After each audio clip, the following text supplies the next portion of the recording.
Okay, so good afternoon and welcome to Hudson Institute. We are very happy today to be hosting Yonah Jeremy Bob, who's here to talk about his new book, Target Tehran: How Israel is Using Sabotage, Cyber Warfare, Assassination, and Secret Diplomacy to Stop a Nuclear Iran and Create a New Middle East. It certainly seems to be a very timely publication. And we're delighted to have you here today. So Thank welcome. you. Glad to be here. Welcome. So let's start by putting the book in context. There have been lots of books about Israel and Iran, the U.S. and Iran, about intelligence operations, about Israeli intelligence. How does your book fit into this universe of these books, and what makes it different? Yeah. So there's a couple of things that are very unique. One is, if you look at almost every Mossad, CIA book, they're usually about things that happened 50 years ago, 25 years ago, nothing current, because it just doesn't get declassified. And what happened here was incredible. Right? Prime Minister Benjamin Netanyahu, Mossad Director Yossi Cohen, also you at the time in the Prime Minister's office, and some other people made a decision to declassify this operation in 2018, January 31st, 2018. The Mossad steals or permanently borrows Iran's physical nuclear archives, right? This isn't Mission Impossible where they stick in, a little thumb drive and they download it and they bring the thumb drive. This is the physical, archives. Netanyahu at the press conference in April 2018 dramatically, moves, a sheet and you can see bookshelves of, documents. And so basically, this is all current. The book goes all the way up to the beginning of 2023. We have operations, a vast amount of operations that happened in 2022. And I'd say about 70% of the book is from 2018, 2020 and forward and more current. So that is, it just doesn't, you don't have books like that. And so we're very privileged. We're very privileged to be able to get extraordinary access to top intelligence officials, government officials in Israel, in the United States, to be able to talk in detail about operations and the people who ordered the operations in a way that isn't normally done. And then the other thing is, it's a story also, right? So Yossi Cohen is sort of the most main character in the story, and there hasn't been a book to tell his story yet. He was Mossad director from 2016 to mid-2021, and it's also a story about David Barnea. There was a certain point in the book where we thought we might stop earlier, and then David Barnea, I have to say, because I'm an Israeli journalist under the Israeli censor, according to foreign sources, a whole bunch of top Israeli nuclear, scientific, and terror officials started to drop dead or jump off buildings and other kinds of things like that in April, June 2022. There was also other progress with the Abraham Accords. So basically, if you want to know who these people were, Yossi Cohen, David Barnea, and we do go back the early chapters of the book. We also do give you a detailed accounting of the people before Cohen, Tamir Pardo, Mossad chief 2011 to 2016, Meir Dagan, Mossad chief 2002 to 2011. But there have been books before about Dagan, and there really hasn't been introducing, Cohen and Barnea to the general public. What makes them tick? Who are they, as people? Why did they make some of the decisions that they did? So those are at least two things where this book is very unique. Fascinating. And what drew you to this subject? Look, I loved spy stories from a young age. I was, watched, I think, almost every James Bond movie. And Tom Clancy, I read, certainly all of his books that came out up until I think I went to law school. When I went to law school, I stopped reading almost anything other than whatever I was studying in law school. This is before I became a journalist. And so I loved, the covert world from a young age. When I got to the Jerusalem Post, it was after I had spent some time in the Israeli military and the military legal division dealing sometimes with operational issues. So I had already some contact with the Israeli intelligence world in that capacity. And then I was initially writing on legal issues, but after the first 3 or 4 years, I took over the intelligence side of things. And so for, I think, almost a decade now, I've been covering intelligence issues. And it's fascinating getting to meet the people fascinating hearing their stories. The stories are incredible, and then you meet the people who do them, and you do learn a whole nother dimension. So what you're saying about the book is that it's basically the decision of the prime minister to reveal the archive to the world is part of what makes your book possible today.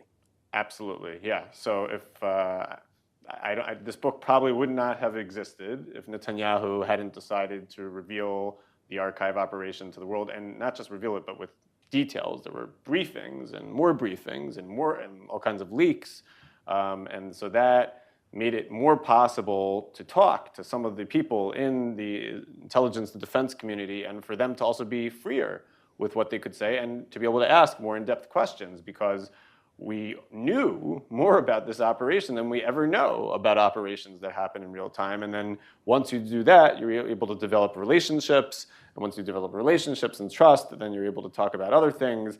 I have a note on sources in the back of the book where I address certain things about the sources. I can't talk about when I spoke to certain people in terms of protecting journalistic ethics. But let's say that, yes, the operation in 2018 made it possible to get through to certain people. And I certainly can say, as I say in the note on sources, I had extensive contact with Yossi Cohen. I can't say when. I definitely interviewed Tamir Pardo. My co-author Ilan Evyatar had interviewed Meir Dagan. And I can't say who of current Mossad people, but I did also have contact with current Mossad people. But yes, all of that would not have been possible if Netanyahu had not disclosed the 2018 operation. Okay, so let's look for a moment, aside from obviously the revelation of the archive and how it was acquired, or of course sensational stories, but let's talk about the nuts and bolts of it, the nitty-gritty of it, and the influence on policy, which is ultimately what I think is most important here. So, do you see the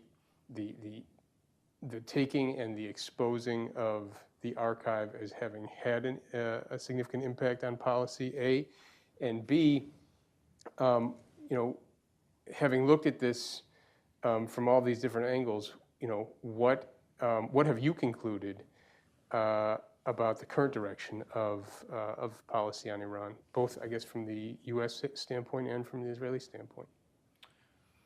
It's like 4 questions in one. Yeah, so I'm going to hit some of those, and if I forget some of them, you can follow up. Okay. Okay, so in terms of the impact, and look, from the publisher Simon & Schuster's perspective, I think the most important thing was the exciting operations and the writing, but they totally were on board with getting into some policy. There's some serious policy in this book. The operation absolutely paved the way for the Trump administration, for Donald Trump, who was president at the time, to pull out of the JCPOA. Would he have done it anyway? Maybe. He certainly had been talking about pulling out of the JCPOA even when he was a candidate and his whole time as president, but we're up to May 2018. He's been president for 15 months and he hasn't pulled out. And he's made public statements about my advisors are making me or whatever it is. But the fact is, over and over again, every few months, he has to sign a statement or not pull out, and he hasn't pulled out. So this is, and he makes a speech right after Netanyahu's speech, where he says, this is the evidence, this is what I needed to hear. So I would say that we don't know for sure whether he would have pulled out, and this made it clear that he could pull out and had a evidentiary basis to do so. I would say maybe more important, especially now that Trump hasn't been president for a few years, is the impact on the IAEA, right? The International Nuclear Inspectors, that up until that point in time, and it continues as long as the IAEA is under the same administration, but by the time you get to the end of 2019, when Rafael Grossi takes over, and he sees what the Mossad has given over to the IAEA, and the IAEA issues all kinds of statements. Oh, it's based, we have third-party checks, and we double-check this, and we have other sources, but none of this happens without the Mossad giving them tremendous amounts of original evidence of Iran's cheating and hiding things and doing all kinds of very clearly only military applications for a nuclear program that couldn't possibly be civilian. And that changes the way the IAEA deals with them. And so you get, in June 2020, the IAEA does its first condemnation of Iran, I believe, in like 8 years. And there's later condemnations, and there's pressure. And Rafael Grossi at certain points says they've, blindsided us, and that the JCPOA could face a fatal blow if certain things aren't cleared up. This isn't to say that Israel sees eye to eye with the IAEA. Israel's still mad with the IAEA from time to time if they seem to be too easy or if they closed one of the probes, but they have actually kept a number of probes open, which has infuriated Iran. There were probably points where Iran might have been ready to go back into a deal with the United States if those probes were closed. And so you can even see, even in 2023 and even into the future, as long as the IAEA keeps those probes open, which I say dates back to the Mossad operation, that operation is continuing to have an impact way past the Trump administration, past the JCPOA. The other thing I want to say is, we talk about the future is, I would say, October 2025, when the restrictions on the centrifuges, right, which enrich uranium, and shortly after that, the snapback, the ability to snap back global sanctions with the JCPOA. So all of those fall off.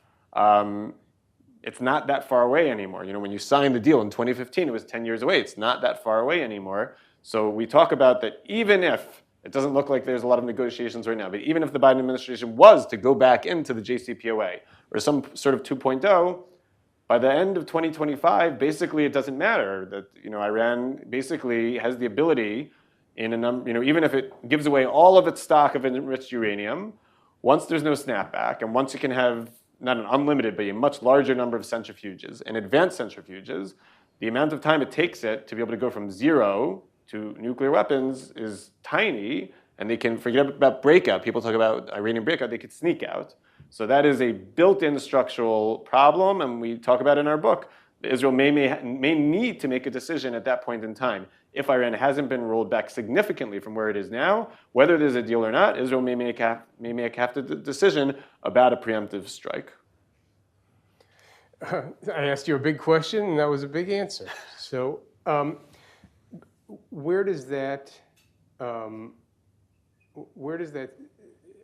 guess the question is, you have effectively, even like you said, even if you were to go back into the JCPOA today, miraculously, disastrously, I would argue, the most you could get out of it now is effectively 2 years. Right. Right. So in terms of the diminishing returns of a deal now, you're down to the last 2 years. Is that?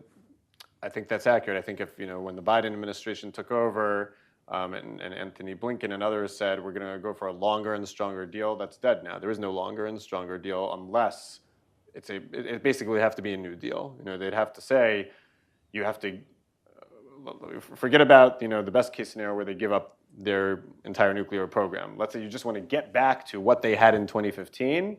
They'd have to give up all of the stock, and we're talking about 20%, 60% enriched uranium, the 60% enriched uranium, from what I understand from the real nuclear scientists, you can get to 90% really fast. So they'd have to, give away the advanced centrifuges, give away all of that, and you still wouldn't really be able to get back to it because the amount of knowledge that they've acquired in how to enrich the 20% and 60%, they were having for years.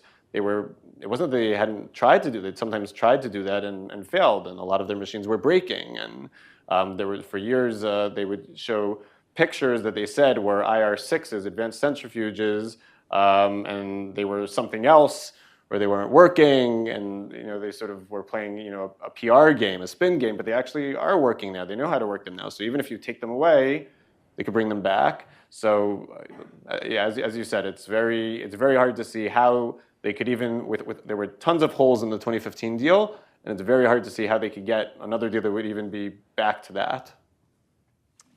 And I think one of the things that was interesting about the archive materials and the Iranian violations that they documented, and as you said, that the IAEA focused on, still focused on, is that many of those have nothing to do with the JCPOA, right? They're related to Iran's obligations under the Nuclear Non-Proliferation Treaty, and so it's something that's far broader than just the JCPOA. President Trump may have used it or have been able to rely on it as you said, the evidentiary basis for his decision, but it really has implications that go way beyond just a nuclear deal. You know, in the book, you also spend some time talking about the Abraham Accords and Israel's relations with its neighbors. What was the most interesting thing that surprised you as you dug into the development of these relationships? Right. So I think this, by the way, is what got us Simon & Schuster, the Abraham Accords piece of the book, because people know that the Mossad assassinates people. They know that the Mossad spies, does a really good job, spying, collecting intelligence. Most people don't know that the Mossad has a peacemaking business, and has for decades and decades. And this elevated and escalated, especially during the time of Yossi Cohen, but we do go back and discuss the efforts also of the Mossad directors that came before him, Meir Dagan and Tamir Pardo, but especially in Yossi Cohen's era, you have a major escalation.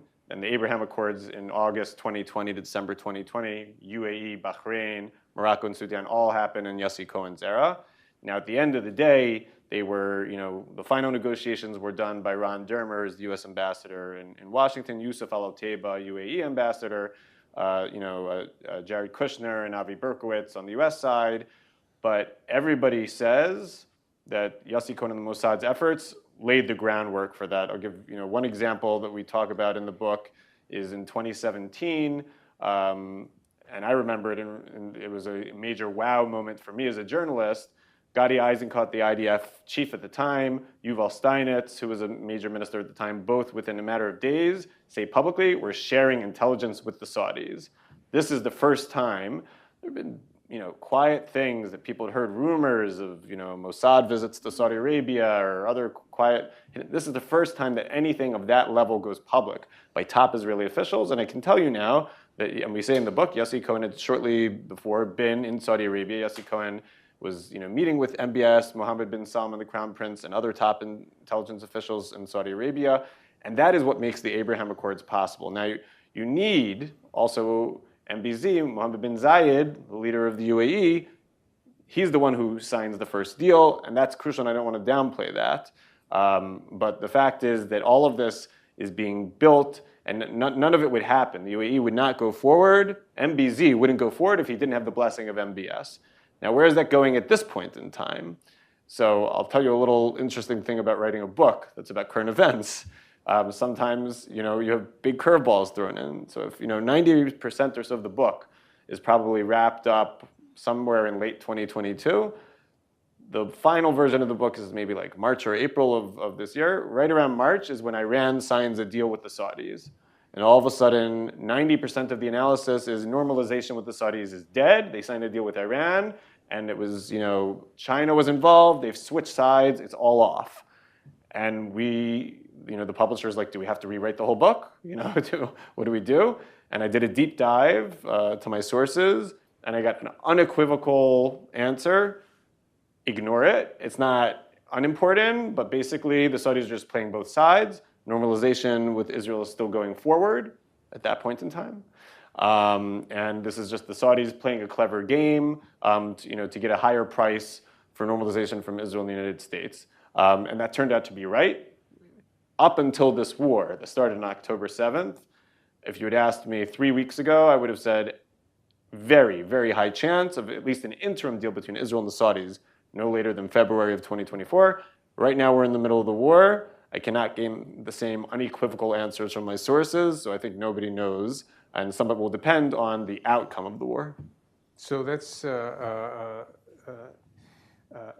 think, a helpful opportunity to segue to really current events, the things that are happening right now as we speak. As you said, the war began on October 7th, about 2.5 weeks ago now.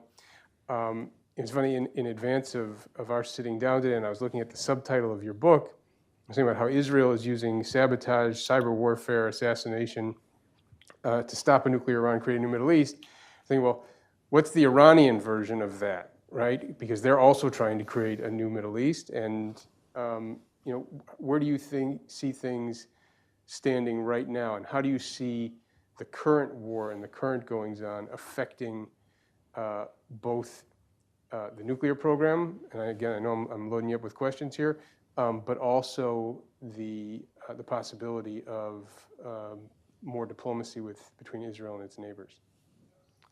Great questions. So the first thing I want to say is I was in a briefing towards the beginning of 2023, we'll say with the highest defense officials, and they said 2023 is going to be a banner year in a bad way with Iran. Iran isn't just anti-Israel at this point. Ideologically, they're not just anti-Israel at this point in order to sort of wag the dog, confuse their own people about, look at this over here, the bad guy Israel, so they don't focus on the fact that they actually hate their own regime, because most of them don't like their own regime. There's also a different level of strategic competition. Iran has realized that Israel is interrupting its ability to take over Syria and Yemen and Lebanon and Gaza, and they want to be the hegemon in the Middle East, and Israel is getting in the way. So it's like a deeper level of commitment from Iran that Iranians are saying, we need to focus on Israel, take out Israel, damage Israel, roll back Israel. And you saw that these things seem small now, but there were some risks. Hezbollah did a terror bombing deep in northern Israel in Megiddo in March of this year. There was the May war, or I guess now we'll just call it a round or conflict in comparison between Israel and Islamic Jihad in Gaza. People have forgotten these things because they seem so minor compared to what's going on right now. But so we knew already that Iran was zoned in on Israel in a different way in this year. In terms of the diplomacy, it's a problem. If Israel comes out and really smashes Hamas, and after a couple of months, people say, okay, and Israel, yes, Palestinian civilians died, but Israel tried the hardest it could to avoid that, to limit that. Then the truth is, a lot of the Saudis and the Egyptians and the other Gulf countries don't like Hamas. The Muslim Brotherhood is a problem for them too, and Hamas is connected to the Muslim Brotherhood movement. So then you could potentially see something going forward. Will there be enough time before we get deep into the presidential election year? So then you'd have to see MBS, the practical leader of Saudi Arabia, being riskier than we've seen until now. It is possible that maybe this deal could have happened by February 2024. It might be pushed off longer.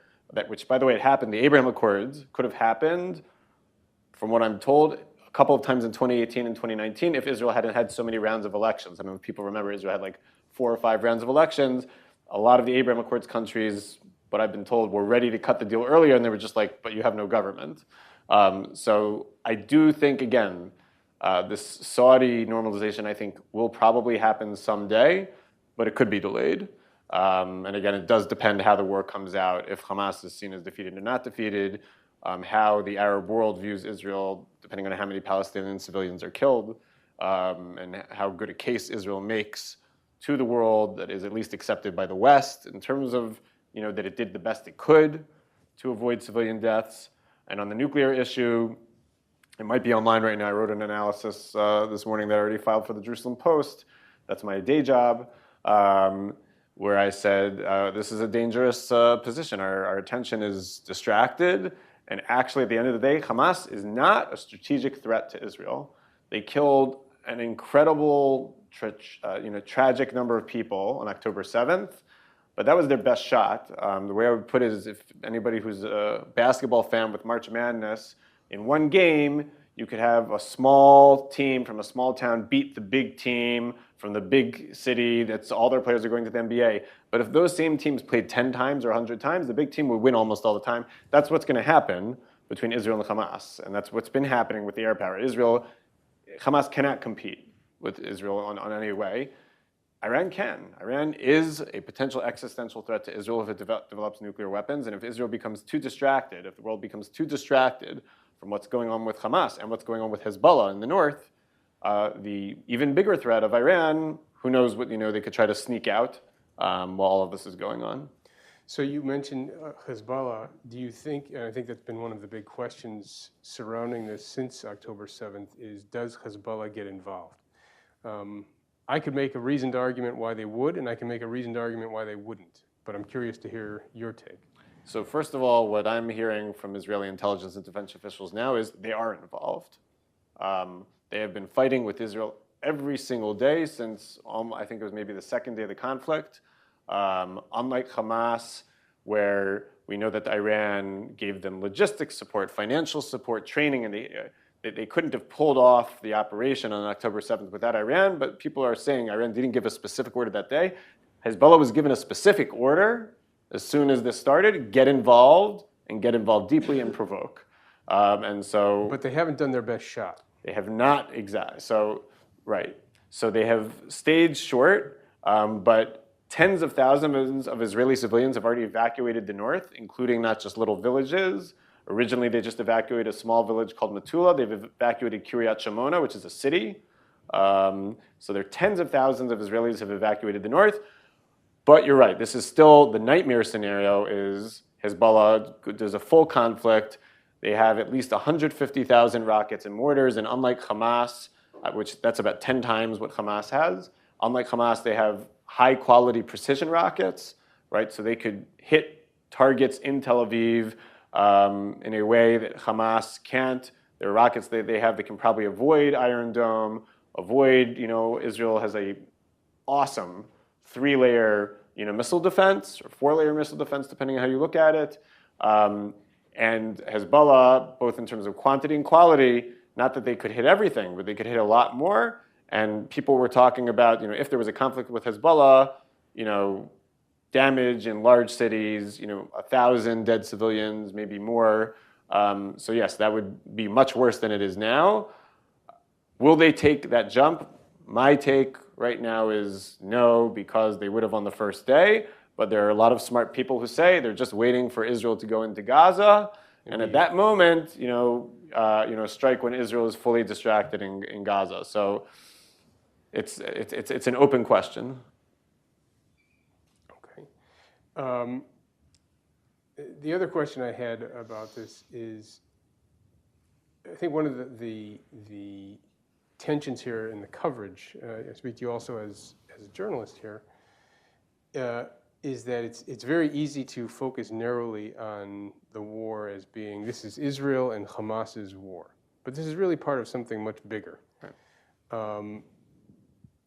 Hezbollah is also part of it. But this is really, it's not even just an Iran-Israel war. It's a war between Israel, the United States, their Arab partners and allies on the one hand, and Iran and its terrorist proxies on the other. How widely understood do you think that is from what you're seeing in Israel and in Washington? In Israel, I think people get that. In Israel, terrorism is a part of almost daily life even before this war. People aren't necessarily paying attention all around the world, but for the last year and a half, almost 18 months, there's been repeated waves of terror from the West Bank against Israel, both in the West Bank and across the Green Line, in Tel Aviv, and in all kinds of other places. So I think Israel gets the idea, and a lot of that was pushed by Hamas and Iran. Again, I mentioned there were some other incidents from Hezbollah. So I think Israelis do get the idea that they're part of a greater regional war of, whatever you want to call it, the Shiite axis led by Iran, and including Hezbollah and the Houthis in Yemen and groups in Iraq and Hamas, and versus Israel and the United States and whoever else from the West is interested in trying to help, and the Sunnis, or call them the moderate Sunni allies. In the United States, I don't know how many people get that. I'm sure that there are people who are followers of the region who may get that. But I think the American public, maybe just from Biden's visit, tuned in to what's going on in Israel and the Middle East and the fight between the Sunnis and the Shiites and how barbaric Hamas was.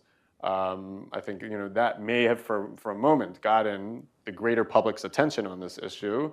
Short of that, I don't think they would understand it, and it's hard to say. Even people right now are following it, but will they still be following? The war could go on for months. Will they still be following it in a month or two? How many people have sort of lost track of what's happening in Ukraine because it's just been going on for so long?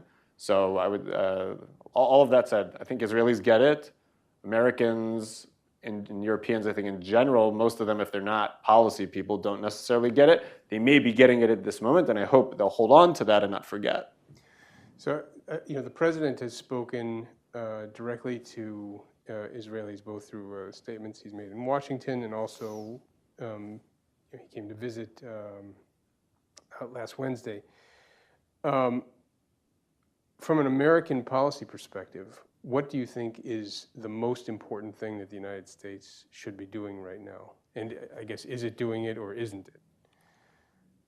So I'll give kudos to Biden in his general support for Israel, moving military assets into the region, shooting down some aerial threats from Yemen recently, sending a message to Iran, Hezbollah, you're thinking about getting involved, don't.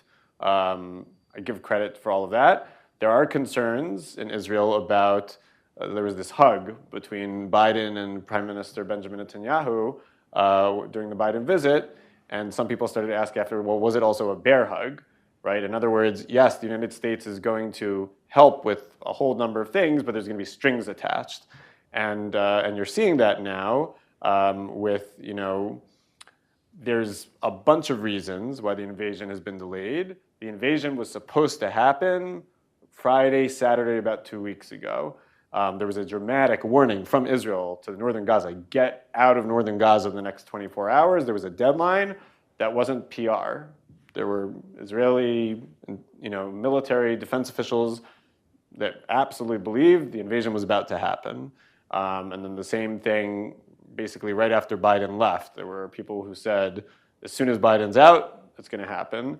So is the delay because Netanyahu himself, and you can also share some insight on this, while he is sort of the alpha male and the tough guy, the fact is that in his 15 or so years as prime minister, he hasn't wanted to use ground troops very much. Even in 2014, Israel invaded Gaza, but not really. Most of the troops stayed within about 2 kilometers of the border. There were some, select groups that went deeper in, but it was not a full invasion of Gaza the way you think of, people getting deep into the cities that could have actually, so to speak, cleaned house of Hamas, and that's why Hamas and Islamic Jihad were able to recover. So is it Netanyahu himself who's holding back? Some people say that the IDF, even though the field commanders absolutely want to go in, they wanted to go in within the first few days, but the top echelon, IDF chief of staff Herzi Halevi and some of the other very talented people, but they're reeling in some ways. This happened, the horrible tragedy of 1,400 Israelis, mostly civilians, being killed happened on their watch. And so are they reeling? Are they not sure, feeling more uncertain, second-guessing themselves more about what could happen in the invasion? Could there be ambushes? How will all that go? Or is it the American influence? Is there pressure from the Biden administration? Certainly the Biden administration is publicly at this point saying they want Israel to go slower and do less. So is that the reason why Israel's invasion hasn't happened and has been stalled? So there's a whole bunch of reasons there, but it's certainly in the mix. Yeah, I thought it was interesting. Just in the last day or so, I've seen some reporting that the Army is now saying that they're ready. They're just waiting to go, and they're sort of pushing this onto the elected officials. So if you had to give your best assessment of what's going to happen next, what would it be? There is going to be a ground invasion. There definitely will be. You don't call up 360,000 reservists and not use them. And the Israeli public will demand it. And the government and every single official has said that they would do it. But at this point, it seems that the ground invasion is going to be it will be the largest ground invasion Israel has done to date. It will be more than what ever happened in 2014. but it is going to be less than what people expected. And the question is, in that gap of a full ground invasion going into every single city and town in Gaza and going after, if not 100%, 80, 90% of Hamas's forces, going into every single, they have whatever, 1,000, 1,300 tunnels, whatever it is, going into every single tunnel, house to house. So if that doesn't happen, how far are they going to go in order to at least take out 40%, 60% of Hamas? There's certain numbers that if they don't get to a certain number, it'll be thought of as a complete failure.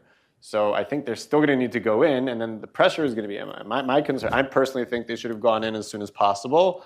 A top Israeli official said to me, well, the tragedy was so bad and the pictures were so bad and so heinous of killing babies and raping women and killing the elderly, that we have an unlimited clock. And I said, you must be smoking something. You don't have an unlimited clock. The world doesn't give Israel an unlimited clock. It doesn't matter how many of our civilians were killed. There is no unlimited clock. And every day and week that goes by that we're only doing air barrages, and air barrages have done a lot. But there's a limit. There's a large amount of Hamas forces which cannot be taken out unless you go in with boots on the ground. So I am concerned about the delay. I'm concerned about how large it will be. And I'm concerned that even if Israel thinks that after 3 or 4 weeks or 5 weeks that it can stay in longer, that the pressure from the world and the United States may be too much and the job might not get finished as much as it could have been, should have been, if the invasion had started earlier. Yeah, should we take some questions from our audience? Sure. Okay. So you talk about a lot of key issues related to targeting the Iranian nuclear program. Do you, and you have unique access to the archives,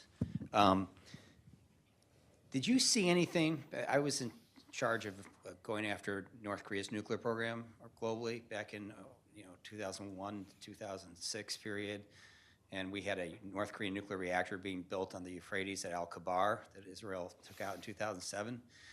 Did you find any evidence that that reactor was for the Iranians the way that we all thought at the time it was for the Iranians, that they had outsourced it? And did you find any archival evidence? And then in 2012, North Korea signed a science technology agreement with Iran as part of the Axis of Resistance.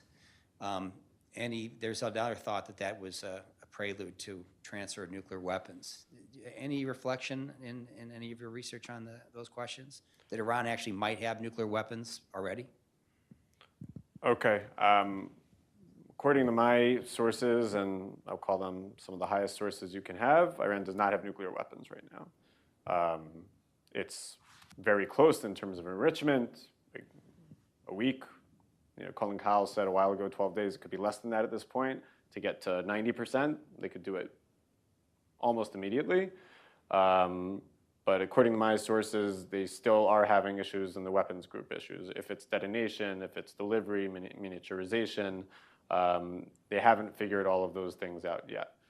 Could my sources be wrong, since some of the top Israeli intelligence officials for a decade all believed that Hamas was, more than a decade, Hamas was deterred, and suddenly they got a surprise attack from Hamas? Yeah, you can have the best team, the best intelligence officials could be wrong.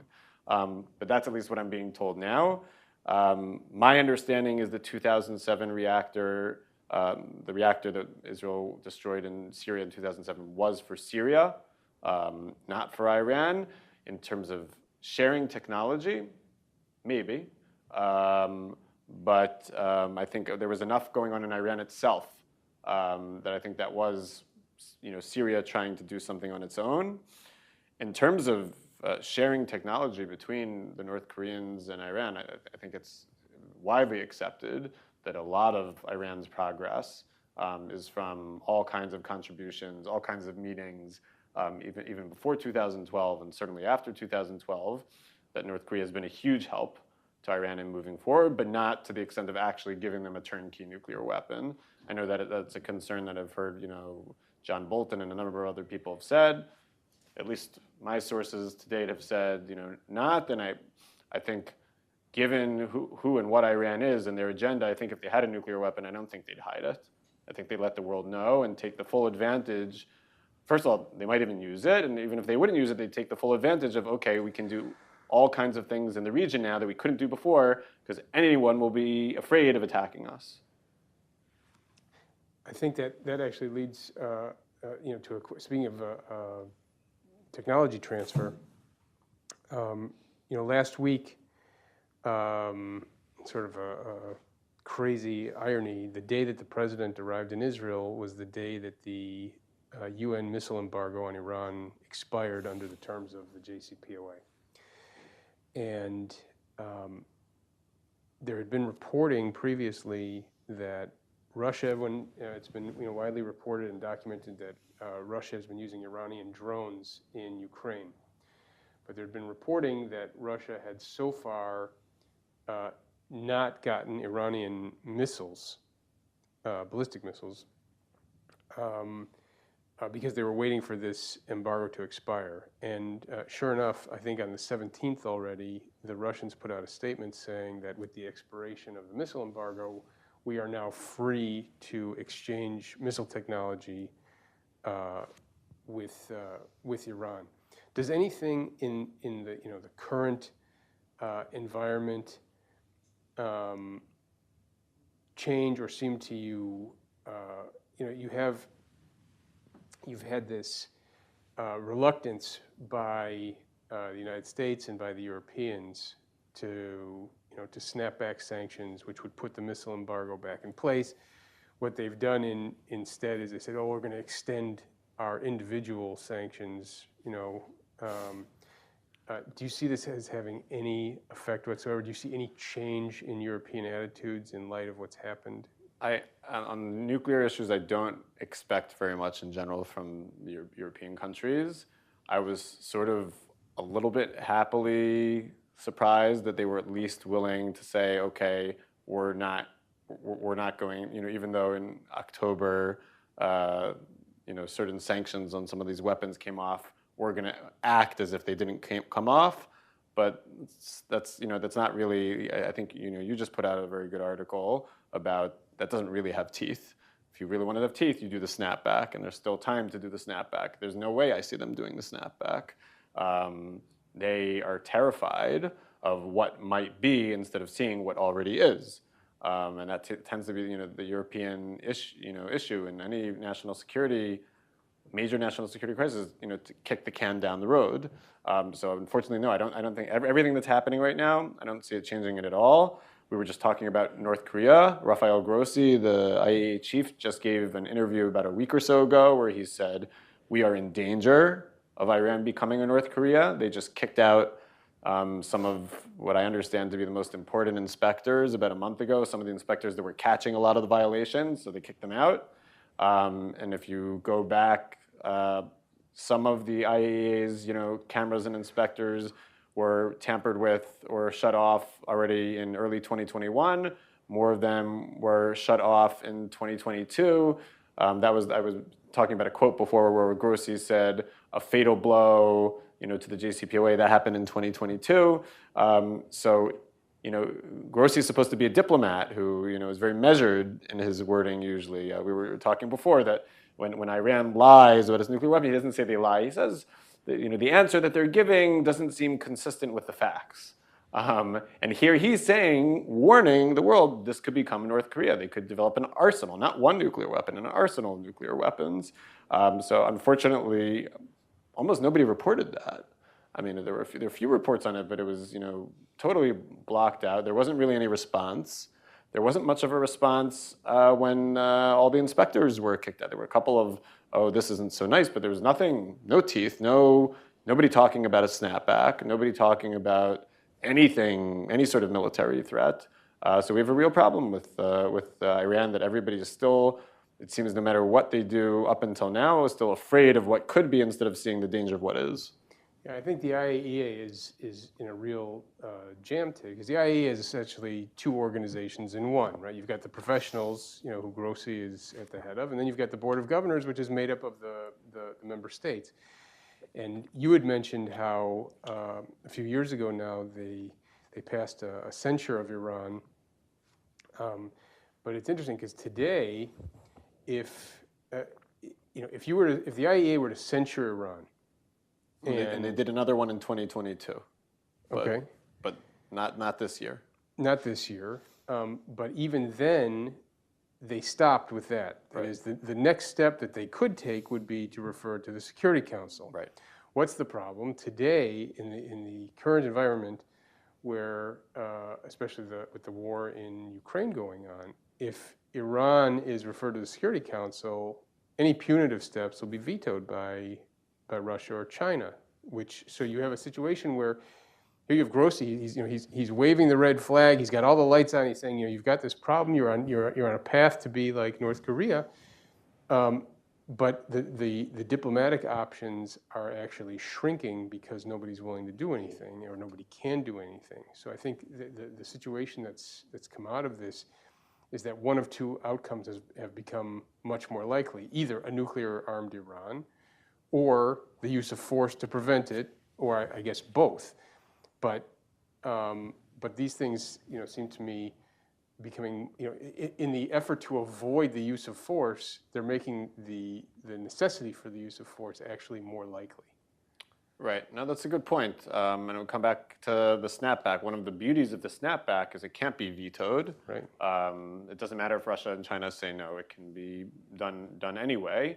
And I think that is, if you don't want to use military force, that is the only other real tool. And you could, if you don't want to box yourself in, you could say you have 90 days before we invoke it, or 60 days. You can make an ultimatum, and you can make it a long one instead of 48 hours. You can make it a long ultimatum, and that gives an opportunity to negotiate. But if nobody's even threatening to use the snapback, it's meaningless. All of the IAEA condemnations in 2020, by the way, was very meaningful because it shifted the ground so that you saw within days. We talk about in one of the chapters, within days of the IAEA condemnation, Iranian nuclear facilities start blowing up all over the place. So there was that. That changed the. I don't know how Iran had the moral high ground, but somehow they sort of had some sort of moral high ground. And once the IAEA condemned them, it paved the way for the Mossad, according to foreign sources, to eliminate all kinds of aspects of Iran's nuclear program. But short of the Mossad acting, short of the Israeli Air Force doing a major preemptive strike, the only thing, and short of the United States acting, which frankly, whether it's Trump or Biden or Obama or whoever is next, I don't think the United States is going to take military action against Iran. Unfortunately, it would be much better for Israel if it would. So then it's the snapback, and it seems like nobody wants to use the snapback. They're worried, I guess, that if the snapback doesn't work out, then suddenly that would require them to actually use military force. And as you said, the snapback itself expires in 2 years, and then that's not even an option. Right. So like you said, and then it makes military force becomes closer to being the only option, or covert force or military force. But right now there is room for diplomacy. There are tools for diplomacy, and you're right. As time goes on, it's being they're blowing those tools. Other questions?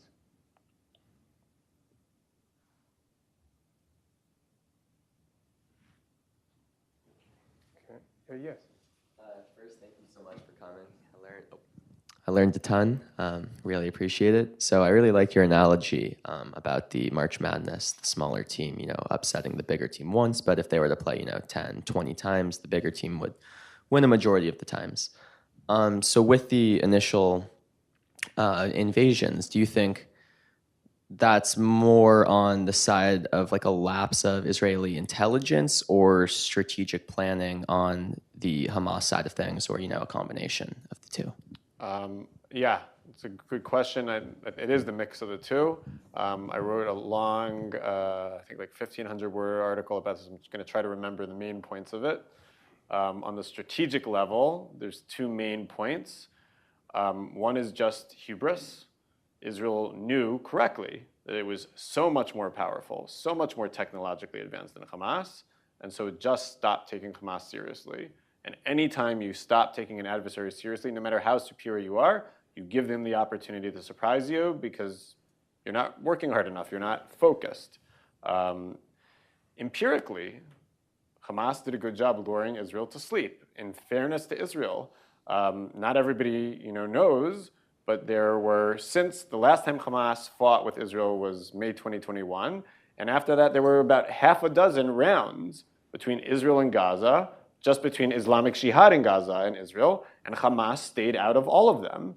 And so the most logical conclusion from that would be Hamas is deterred. If they weren't deterred, they'd get in. They're taking a hit with their own public. They're looking like they're, too wishy-washy, too cowardly to fight. Look at Islamic Jihad. They're the tough guys in Gaza now. And so that was the logical conclusion. The problem is, if you're in charge of national security, you can't just plan for what's the most logical conclusion. You also have to plan for what is the 10% possibility, the nightmare scenarios.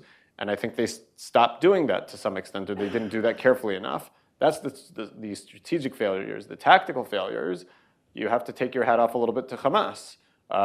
They fired more rockets in a couple of hours than they'd ever fired on Israel before, about 2,000 all at once. And so Israel's thinking, we're under attack by a crazy amount of rockets, oh my God, what are we gonna do about that? At the same time, you have about 30 or so suicide drones that go into Israeli sensors, into Israeli guard towers. We knew about the drones, but we didn't expect them to use so many at once, and not while the rockets are happening. At the same time, this is, I wouldn't say my favorite, but I tip my hat the most, motorized hang gliders. Nobody was talking about motorized hang gliders. Try to look, Google motorized hang glider in Hamas or Gaza.